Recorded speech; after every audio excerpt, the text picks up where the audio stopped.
물가와 비용이 급상승하자 업체들이 가격을 올리지 않는 대신 팁 외에도 각종 비용들을 계산서에 추가해 소비자들의 불만이 터져나오고 있습니다. 미국은 9월까지 기준금리를 0.5%포인트씩 연쇄 인상하게 될 것으로 라엘 브레이너드 연준 부의장이 밝혔습니다. 주미 대한제국공사관이 과거 미국 내 활동을 담은 사진들을 공개해 주목받고 있습니다. 산유국들이 처음으로 증산에 합의해 국제유가를 진정시킬지 예의주시되고 있습니다. 미 신규 실업수당 청구 건수가 지난주 20만 건으로 전주보다 11,000건 감소하며 최저 수준을 유지했습니다. 여러분 안녕하십니까? 워싱턴 뉴스 투데이입니다. 미국 내 식당을 비롯한 각 업소들에서 계산서의 팁 외에도 물가와 유가 급등 비용, 카드 거래 수수료, 심지어 종업원 보험료까지 각종 수수료 폭탄을 부과하고 있어 소비자들의 불만이 터져나오고 있습니다. 물가와 비용이 급상승하자 업체들이 가격을 올리지 않는 대신에 듣도 보도 못한 각종 비용들을 계산서에 추가해 요구하고 있는 것으로 나타났습니다. 김지수 기자가 보도합니다. 유가와 물가 급등, 임금을 비롯한 비용 상승 등이 미국 내 업체들의 황당한 무리수를 초래하고 있는 것으로 보입니다. 식당을 중심으로 미국 내 서비스 업체들의 상당수가 손님들이 지불해야 하는 계산서에 갖가지 비용을 추가해 원천징수하고 있다고 월스트리트 저널이 2일 보도했습니다. 월스트리트 저널이 공개한 한 식당의 계산서에는 임시 인플레이션 피 $2, 연료 부가 비용 $1, 공급난 부가비 8.5%, 주방 감사비 3%, 비현금 조정 수수료 3%, 웰니스 복지비 3% 등 부가 비용이 폭탄처럼 투하돼 있습니다. 물가와 유가가 너무 올라 손님 계산서당 $2와 $1를 추가한다는 겁니다. 가격 인상을 초래한 공급난에 따른 부가 비용도 총액의 8.5%나 부과하고 4월부터 올랐다는 신용카드 수수료도 손님 계산서에 3%를 추가하고 있습니다. 게다가 주방으로 돌아온 요리사와 주방 인력들에게 감사비로 3%를 물리고 종업원들의 건강보험료에 쓰인다는 웰니스 복지비까지 손님들에게 전가하고 있습니다. 상당수 고객들은 40년 만에 물가 급등과 유가 폭등에도 가격을 올리지 않아 기뻐하고 각종 비용 폭탄을 인식하지 못한 채 돈을 지불하고 있다고 월스트리트 저널은 밝혔습니다. 그러나 점점 더 많은 고객들이 황당한 비용 전가를 깨닫고는 강하게 불만을 표시하기 시작해 논란이 거세지고 있습니다. 일부 업주들은 고객들이 강하게 반발하면 부과했던 비용 폭탄을 빼주는 사례도 있는 것으로 밝혀졌습니다. 식당 업주들은 식자재 가격이 오른 것은 물론 종업원도 구하기 어려워지며 고용 비용도 크게 늘어나 지난 1년간 식당 운영비가 17.5%나 급등했다고 하소연하고 있는 것으로 이 신문은 전했습니다. 이에 비해 고객들의 지출은 5%밖에 늘지 않아 부득이하게 일부 비용들을 부가 비용으로 계산서에 포함시키게 됐다고 식당 업주들은 해명하고 있습니다. 특히 식당 등의 업소들은 가격을 올리면 매출이 급감해 부가 비용을 분담시키는 방법을 쓰고 있는 것으로 이 신문은 해석했습니다.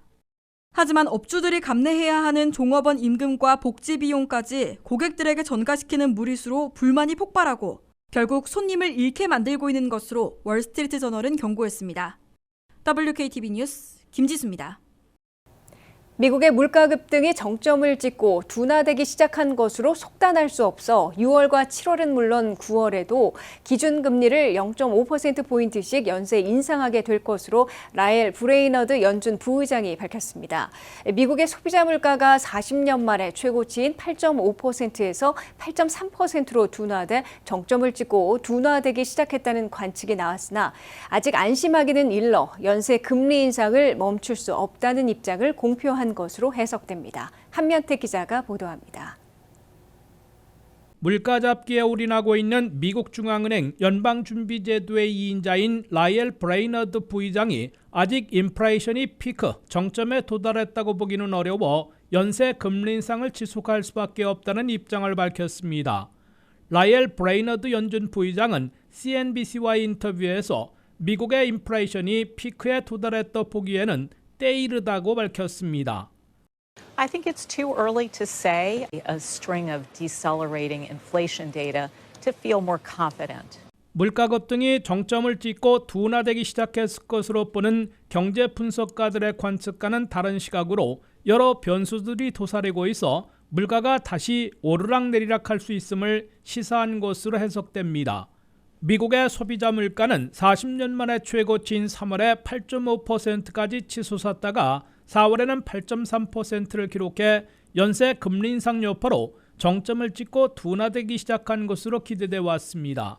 라이엘 브레이너드 연준 부의장은 연방준비제도는 6월과 7월은 물론 9월까지 한 번에 0.5포인트씩 기준금리를 연속으로 올릴 것임을 예고했습니다. 브레이너드 부의장은 물가 급등이 정점을 찍고 완화되기 시작했다고 속단할 수 없는 만큼 연준의 공세적인 금리 인상 속도를 늦출 수는 없다고 강조했습니다. 브레이너드 부의장은 6월과 7월 회의에서는 공표한 대로 확실하게 0.5포인트씩 연속 인상하되 9월 회의에서는 그때 물가를 충분히 진정시키지 못했을 경우 0.5포인트 더 올리게 되고 진정시켰다고 판단되면 0.25포인트 인상을 결정할 수도 있다고 설명했습니다. 이에 따라 연준은 6월 15일과 7월 27일에는 0.5포인트씩 모두 1%를 더 올리게 될 것으로 확실해졌습니다. 3월에 0.25포인트, 5월 0.5포인트를 합해 0.75포인트를 올린 연준이 1%를 더하게 되면 올 7월 말에는 미국의 기준금리가 1.75 내지 2%가 됩니다. 여기에 올 하반기에도 추가로 1%를 더 올리려고 있어 9월 21일에도 0.5포인트 인상이 예상되고 있습니다. 11월 2일과 12월 14일에는 통상적인 0.25포인트씩 인상하게 되면 올 연말 미국의 기준금리는 2.75 내지 3%까지 올라가게 됩니다. 하지만 연쇄 금리 인상에도 불구하고 물가 진정 속도는 기대에 못 미쳐 현재 8.3%가 올 연말에는 6.1%로 내려가는 데 그칠 것으로 미 의회 예산국 CBO는 예측해놓고 있습니다. 미국민 소비자들과 사업체들은 적어도 올 한 해 내내 이자 부담 가중과 고물가라는 이중고에 시달릴 것으로 경고받고 있습니다. WKTV 뉴스 한면택입니다. 워싱턴 DC 로건 서클에 위치한 주미 대한제국 공사관이 당시 주미 공사관원들의 미국 내 활동을 담은 사진 2장을 공개했습니다. 이번에 공개된 사진은 총 2장인데 지금까지 그림과 기록으로만 전해졌던 당시의 활동상이 사진으로는 처음 발견된 것이어서 중요한 자료라는 평을 받고 있습니다. 박남주 기자가 취재했습니다. 한미 우호의 요람, 주미 대한제국 공사관이 과거 활동 사진들을 공개해 주목받고 있습니다. 이번에 공개된 사진은 총 2장으로 그동안 기록과 그림으로만 전해진 당시 주미 공사관들의 활동상을 사진으로 만나볼 수 있다는 점에서 주요한 활동 증거 자료가 될 전망입니다. 직접 공식적인 외교 관원이 어떤 활동한 근거로서 처음 사진으로 나온 자료고요. 단지 이제 뭐 관광이라든가 여행을 간 것이 아니라 공식적인 업무로 진행했다라고 하는 실체가 그대로 나온 자료라서 매우 중요한 의미를 갖고 있고, 우리가 미국 당시의 공사관원들이 무슨 활동을 했겠는가 이런 것들에 대해서 확실하게 밝혀지지 않았는데 이 사진을 통해서 이들이 활동에 대한 상황들을 구체적으로 확인할 수 있다는데 아주 중요한 의미를 갖고 있다고 볼 수 있습니다. 첫 번째 사진은 초대 주미 대한제국의 박정양 공사가 수행원들과 함께 1888년 4월 26일 버지니아 마운트 버넌의 조지 워싱턴 대통령 생가를 방문한 사진입니다. 갓을 쓴 인물들 중 왼쪽에서 두 번째가 박정양으로 무관 이종하와 수행원인 화가 강진이가 양옆에 서 있습니다. 오른쪽에는 서기관 이하영이 현지인 가족들 사이에 서 있습니다.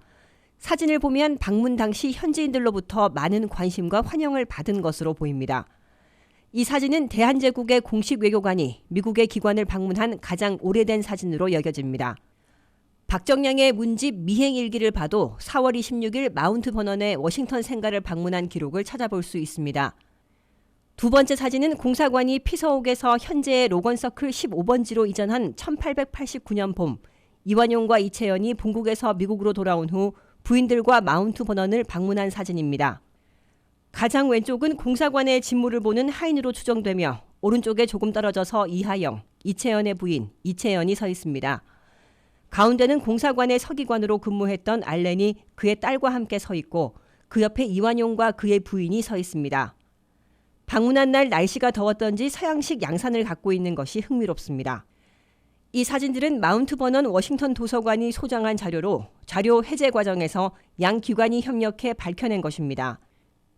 대미 외교사 전문가인 동국대 한철호 교수는 당시 고종의 지시에 따라 현지의 사정과 문물 등 실상을 파악하던 박정량 공사 일행의 현지 활동 모습이 사진을 통해 처음으로 확인됐다는 점에서 의미가 크다고 평가했습니다. WKTV 뉴스 박남주입니다. 사우디아라비아가 이끄는 산유국들의 모임인 오페크 플러스가 7월과 8월 하루 20만 배럴을 늘려 68만 8천 배럴씩 증산키로 합의해 국제유가를 낮출지 주목되고 있습니다. 그러나 산유국들의 증산 합의 소식에도 불구하고 국제유가는 계속 오르고 있습니다. 김윤미 기자의 보도입니다. 산유국들이 러시아의 우크라이나 전쟁 이후 처음으로 증산에 합의해 유가와 물가급 등을 부채질하고 있는 국제유가를 진정시킬지 예의주시되고 있습니다. 사우디아라비아가 이끄는 산유국들의 모임인 오페크와 러시아를 참여시킨 오페크 플러스 회원국 23개국은 7월과 8월 2달 동안 당초 계획보다 하루 20만 배럴씩 더 증산하기로 합의했습니다. 이로써 이들 산유국들은 7월과 8월에는 당초 하루 43만 배럴에서 20만 배럴을 늘려 64만 8천 배럴씩 생산해 지구촌에 공급하게 됩니다. 오페크, 즉 석유 수출국 기구는 사우디아라비아 등 중동 산유국을 중심으로 13개 회원국이 있고 여기에 오페크 멤버는 아니지만 산유국들인 러시아 등 10개국이 가세해 오페크 플러스를 가동하고 있습니다. 오페크 플러스가 7월과 8월에 추가 증산키로 합의한 것은 2월 24일 러시아가 우크라이나를 침공해 국제유가가 급등하고 있음에도 아무런 조치를 취하지 않다가 처음으로 행동하고 나선 것입니다. 이 때문에 오페크 플러스의 증산 합의로 국제유가가 얼마나 내려갈지 주목을 끌고 있습니다. 백악관은 러시아의 우크라이나 전쟁으로 유류 공급이 부족해져 유가 급등을 초래해온 만큼 산유국들의 증산 조치를 환영하고 유가를 안정시키는 데 도움이 될 것으로 기대한다고 논평했습니다. 하지만 오페크 플러스 23개국의 하루 20만 달러 증산으로 국제유가를 얼마나 낮출 수 있을지 회의적인 것으로 지적되고 있습니다. 미국은 이미 전략 비축유를 하루에 100만 배럴씩 6개월 동안 방출하고 나섰지만 유가 급등을 진정시키지는 못하고 있습니다. 전 세계에서 제1의 산유국은 미국으로 하루 1,484만 배럴을, 2위는 사우디아라비아 1,240만 배럴, 3위는 러시아로 1,126만 배럴, 4위는 중국으로 490만 배럴을 생산하고 있습니다. 러시아의 우크라이나 침공으로 러시아산 원유 공급이 하루 300만 배럴씩 줄었으며 유럽연합의 오일 엠바고가 본격 단행되면 추가로 제한될 것으로 보입니다. 이 같은 상황에 오페크 플러스의 증산량이 크지 않기 때문인 듯 국제유가는 증산 합의 소식에도 반대로 오르고 있습니다. 영국 브렌트유와 서부 텍사스산 중진유는 2일 현재 배럴당 117달러 안팎을 기록하고 있습니다. WKTV 뉴스 김윤미입니다. 미 전역에서 새로 신청된 신규 실업수당 청구 건수가 지난주 20만 건으로 전주보다 11,000건 감소하며 최저 수준을 유지했습니다. 실업수당을 받고 있는 실직자들은 132만 명으로 2,000명 늘었으나 역시 양호한 최저 수준을 보이고 있습니다. 미국의 강력한 고용시장은 여전히 거의 흔들리지 않고 있습니다. 미 전역에서 지난 한 주 새로 신청한 신규 실업수당 청구 건수는 20만 건으로 연방노동부가 발표했습니다. 이는 전주에 21만 1,000건에서 11,000건 줄어든 것으로 팬데믹 이전보다 낮아진 최저 수준을 유지하고 있는 것입니다. 메릴랜드에선 지난 한 주 1,700건이 신청돼 120건 줄어든 반면 버지니아에선 1,650건으로 450건 늘어났습니다. 인구가 많은 대형주들은 아직도 10,000건 이상 신청되고 있으나 급격한 변화는 없는 것으로 나타났습니다. 캘리포니아에선 42,000건이나 신청돼 전주보다 2,500건 늘어났습니다.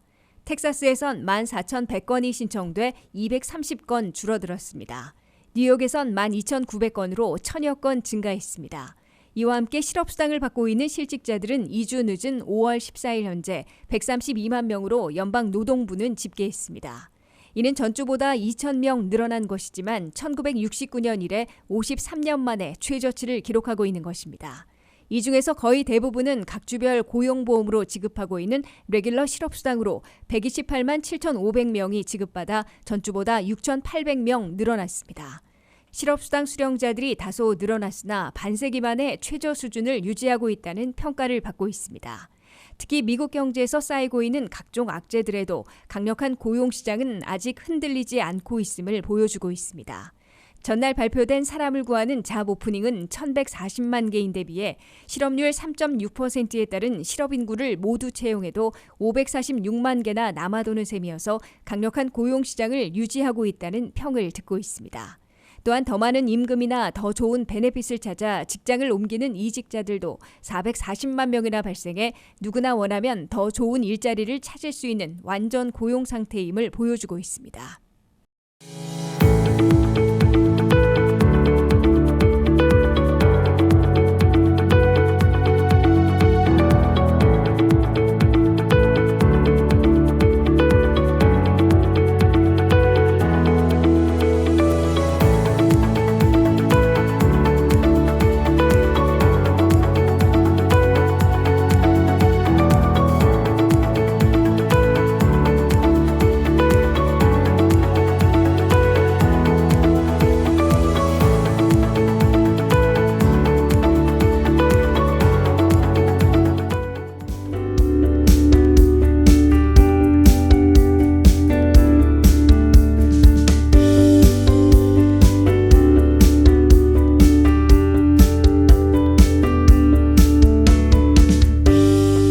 이상으로 워싱턴 뉴스투데이를 마치겠습니다. 시청해주신 여러분 고맙습니다.